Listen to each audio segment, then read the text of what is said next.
So, hi everyone. I'm Trinu. I have been doing debating over 6 or 7 years now. A lot of PP debating, both in Estonia and in the rest of Europe. I will today be talking to you guys about motion analysis and case construction. So, firstly, to be sure on what today's workshop is, I have to tell you what it's not.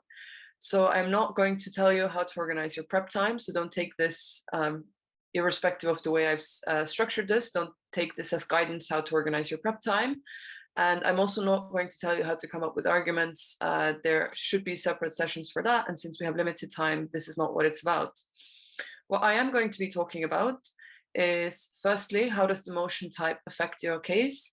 And secondly, which items in general you want to have in your case. And for the majority of the workshop, I am probably going to focus on motion types, since this is the absolute most critical part of starting your case construction and the first place where you can fail your entire debate if you get this wrong.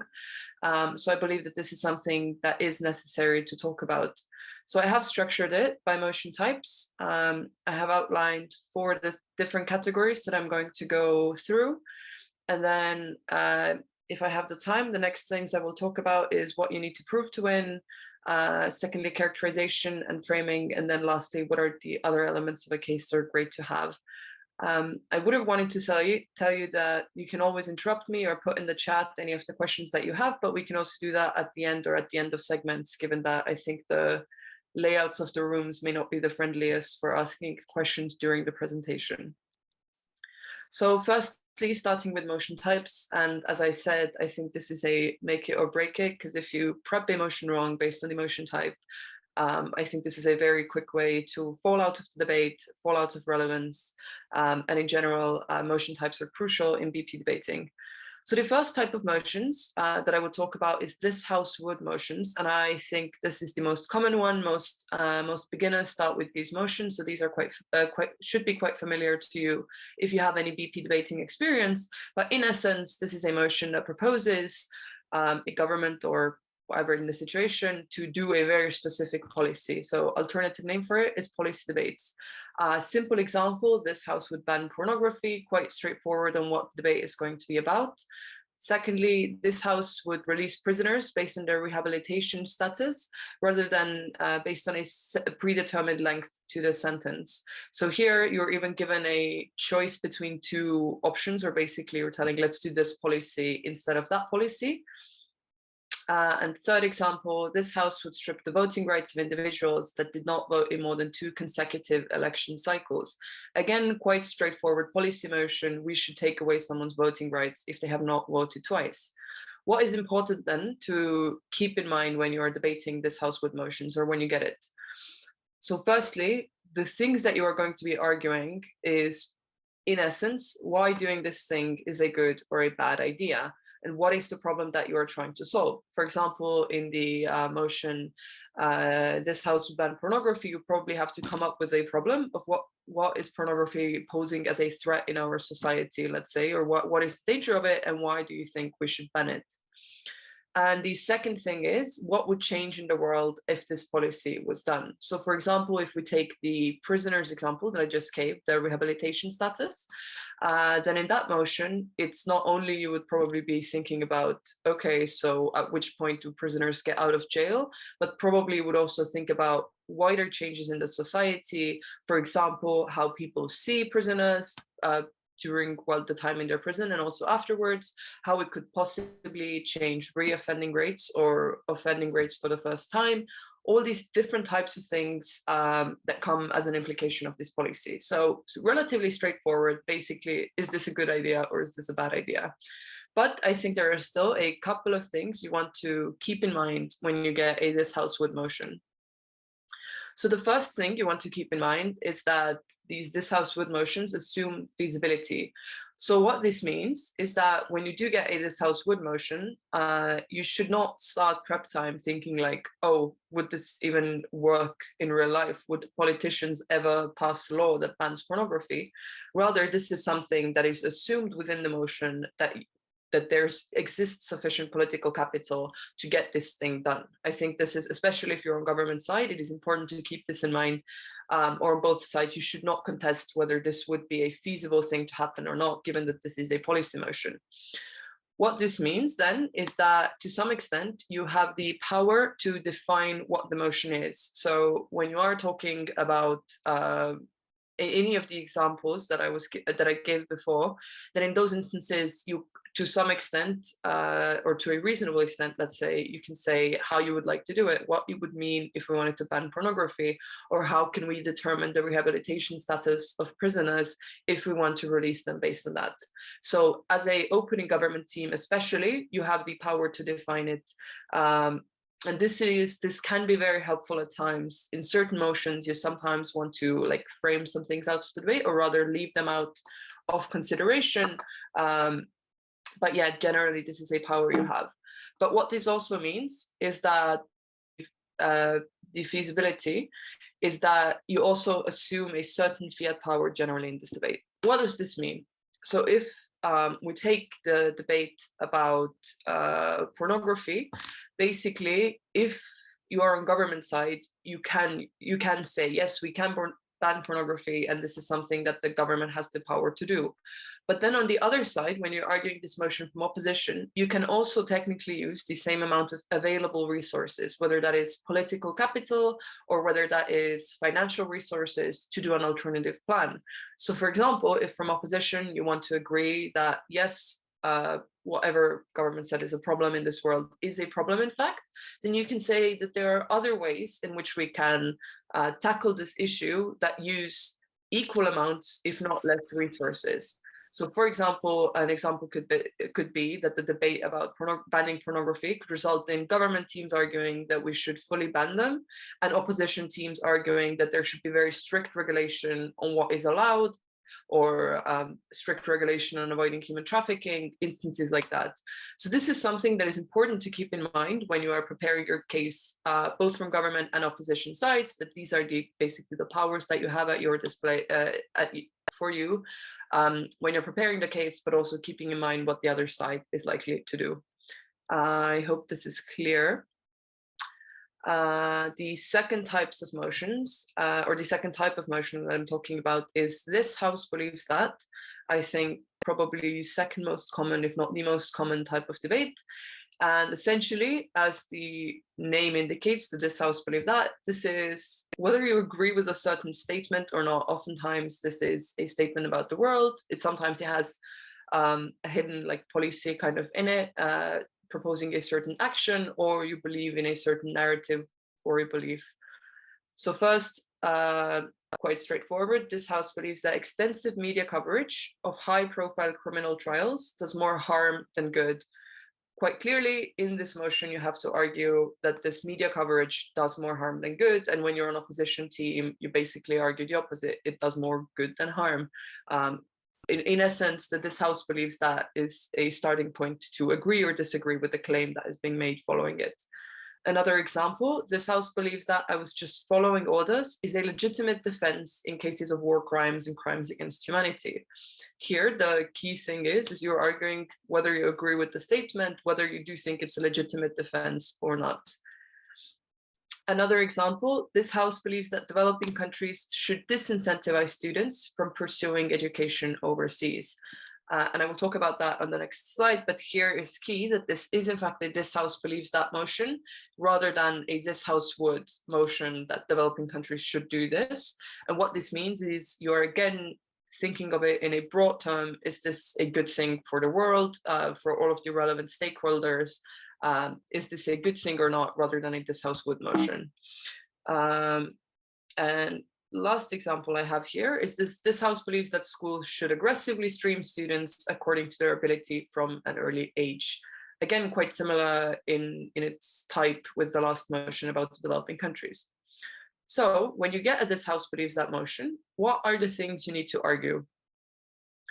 Firstly, you should then argue why the statement is true, or if on opposition, you argue why the statement is false. So basically, you're going to argue why certain media coverage would do more harm than good. The second thing you need to argue generally in these types of motions, if it kind of is a hidden policy motion, like developing countries doing something or schools should stream their students, then you're going to argue why this is a good idea, taking a holistic view of this. However, what is key in separating this from this House Wood motions is that firstly, you do not have the power to define. What this means is that you have to argue about the situation being on how it would be the most likely scenario. So if we take the example of schools should stream students from a young age based on their ability, then what this means is that as an opening government team, you cannot say how exactly the classes are going to be separated, how you want the school to decide based on streaming, what are the exams or tests or however they determine it.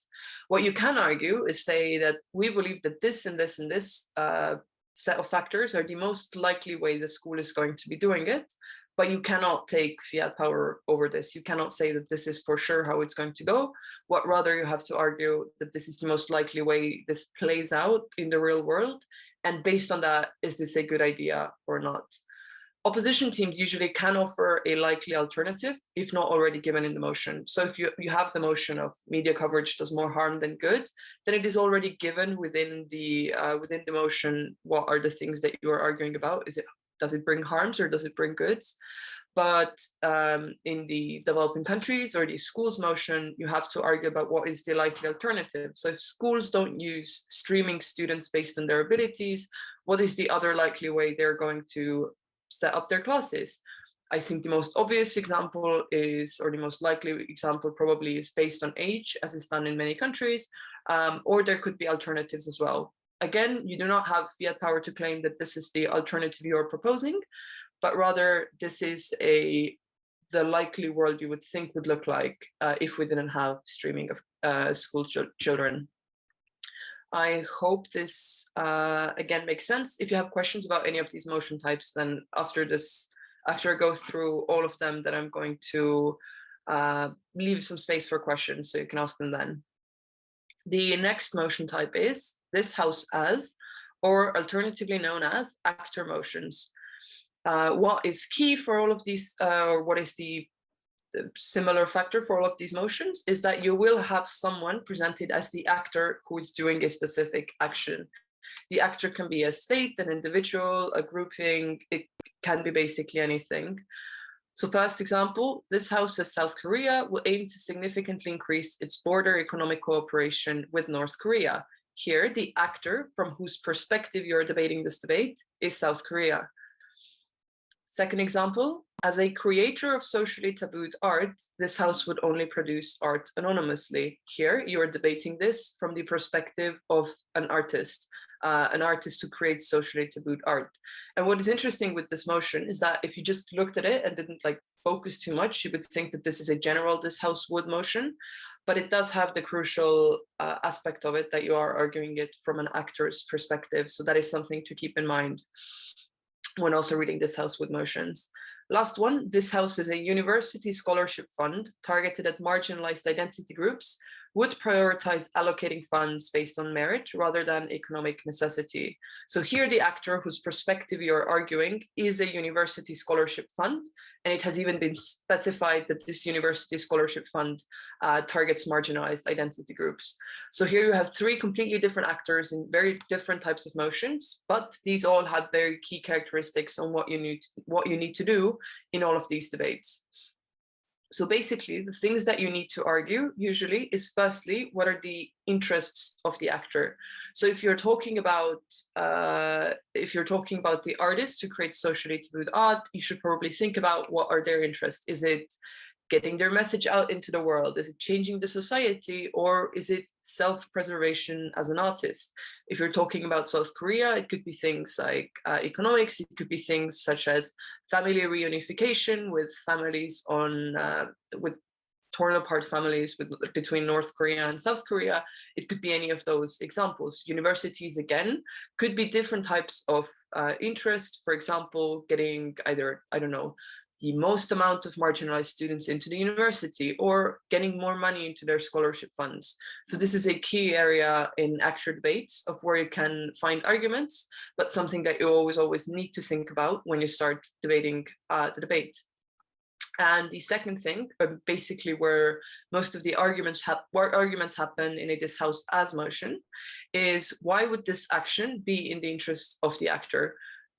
Therefore, why should the artist do a specific thing? You have to explain why it is in the interest of that actor. Some things to keep in mind here is that firstly, you cannot really make up the interest of the actor, or you could, but most likely they're going to be called out. It's not going to sound very plausible for the judges. So you could make some fun arguments on how South and North Korea's reunification is going to transform the economies of Estonia, Denmark, whoever. But if you cannot prove to the judges and to the other team that South Korea really cares about Estonia and Denmark, then presumably that argument is not going to be very plausible, very believable, and you're not going to get a lot of credit for it. The second thing to keep in mind is that the impact on the world doesn't really matter. So what this means is that in both this house would motions and this house believes that motions, usually the arguments you argue from kind of like a neutral perspective on in which world would the world be a better place? Where would we have more happy people? Where would we have more, I don't know, rich people? Whatever is the thing that you're trying to achieve there. In this debate, things such as global happiness don't really matter unless you can prove why it is important to that actor. So for example, if South Korea, I think the artist motion is a great example here. So if you want to make an argument that there is going to be more art in the world in general, so more people can look at more art if there are more socially tabooed artists who create art, then you have to prove why that one singular artist actually cares about there being a lot of art in the world. This might be a benefit for the rest of the society, but if it is not a benefit for the individual, it is really hard to claim this as an important argument. I hope this makes sense, but in essence, this house as motions require you to think like the actor and try to make arguments on how this individual or how this group would think about something. And I would say it might seem sometimes hard of being like, how do I find different interests on different sides of the debate?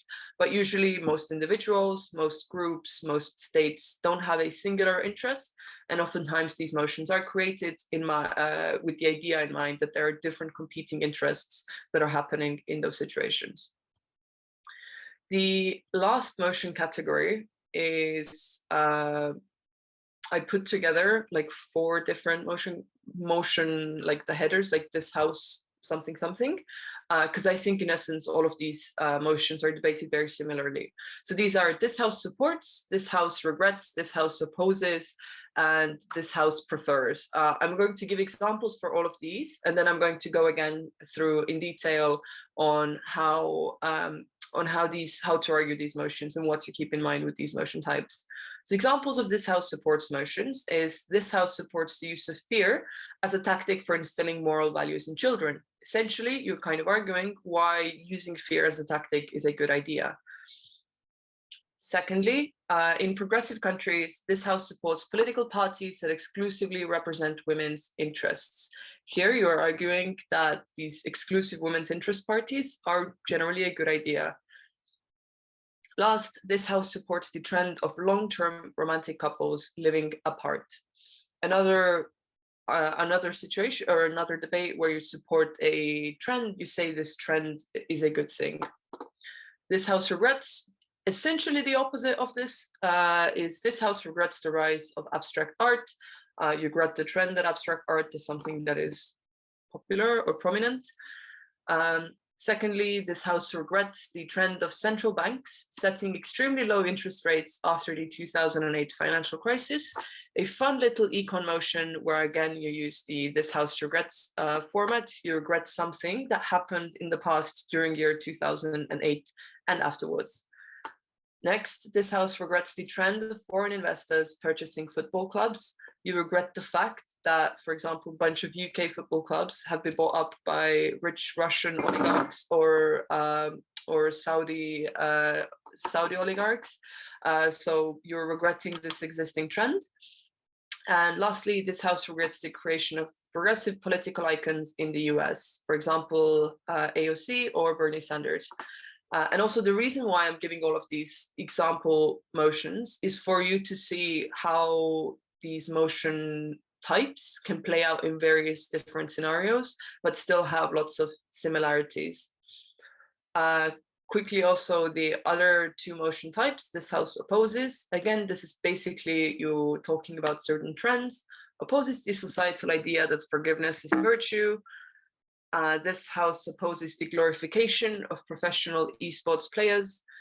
And this house opposes the narrative that people should pursue doing something they love as a career. This house prefers motion, last one where I'm going to give you a bunch of examples, is that this house prefers a world with stronger collective bargaining rights and protections rather than a world with legislated labor market regulations. Usually in this house prefers motions, you do already have the two competing worlds, let's say, put into the motion, as here you can see it's the Nordic system or certain labor regulations. Or alternatively, this house prefers a social norm of being primarily responsible for your own pursuit of happiness to one of being primarily responsible for the happiness of others. Again, here you can see that the two alternatives are already given in the motion of this house prefers. This makes it slightly different than the three previous ones that I talked about, but in essence, debating all of these motions is quite similar. So, firstly, things to keep in mind when arguing about these motions. One, you are talking about an existing or an emerging trend.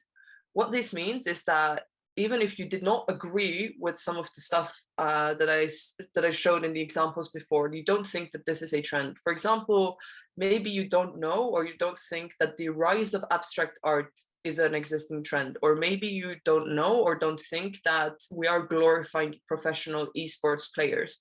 However, in this debate, you cannot argue with this. This is an assumption made in the debate, and you therefore have to kind of assume that this trend does exist. And then based on that, you have to understand on how it is that the trend exists within our society. So don't start negating the existence of this trend on either side of the debate, because this goes against the essence of these motions and does not really prove what you have to prove in these motions. The second thing is that the debate or the clash, what it's likely going to happen is between two likely ways of something happening. So if you have this house regrets motion, for example, the 2008 financial crisis one, where banks set extremely low interest rates, the debate that you're going to have on government side is one where you're when you do say about the things about the policies that central banks essentially used, and what you have to argue on opposition is what would have been the likely alternative. Again, you don't get fiat power like in this House would motions, but rather you have to say what is the likely alternative. Again, if you have things like the motion about using fear as a tactic to instill moral values in children, you cannot on opposition say that I think the best alternative to this would be this, this, and this, but rather you have to say if parents with the available, levels of energy and time to spend on their children what they have, what is the likely alternative they're going to use to instill moral values if it cannot be fear. So in essence, you have to understand what is the other likely scenario.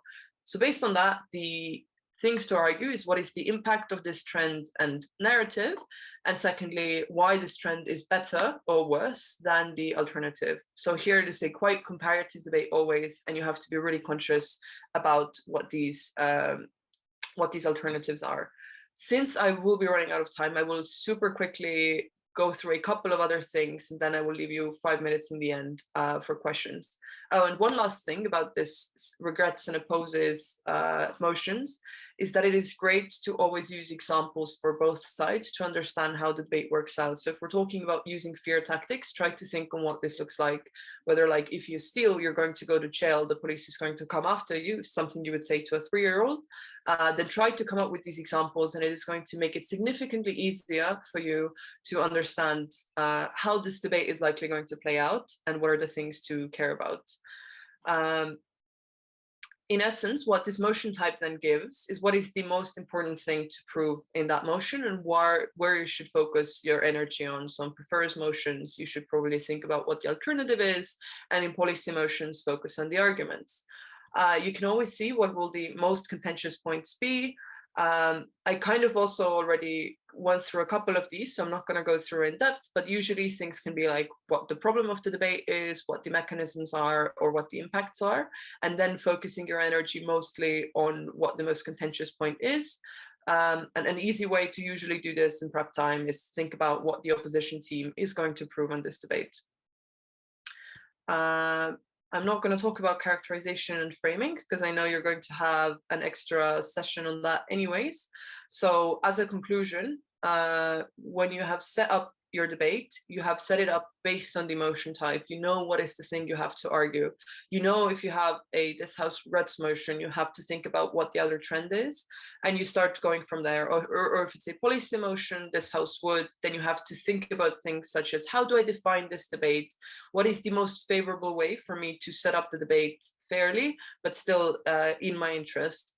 Then secondly, when you have decided where to focus most of your attention on, figuring out the clash points, lastly doing some great characterization, then that is the point when I think after that, after you have thought about all of these things, is when you should, or when you know already which arguments you can make and how they're going to likely play out in this world.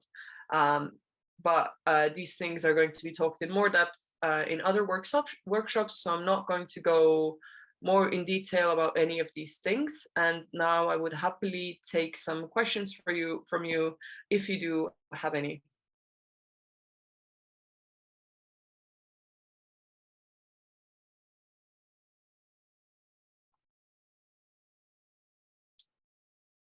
And I think you can either use the microphone if you have any questions, or if you can write in the chat, both are fine for me.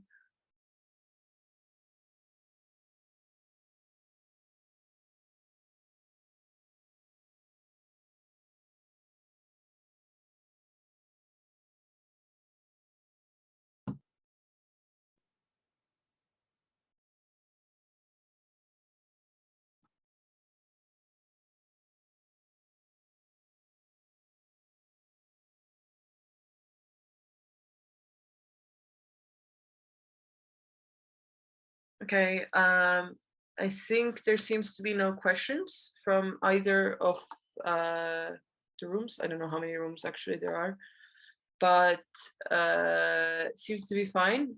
So with that, I know I rushed through a lot of these things, but I think you will be sent the presentation as far as I know.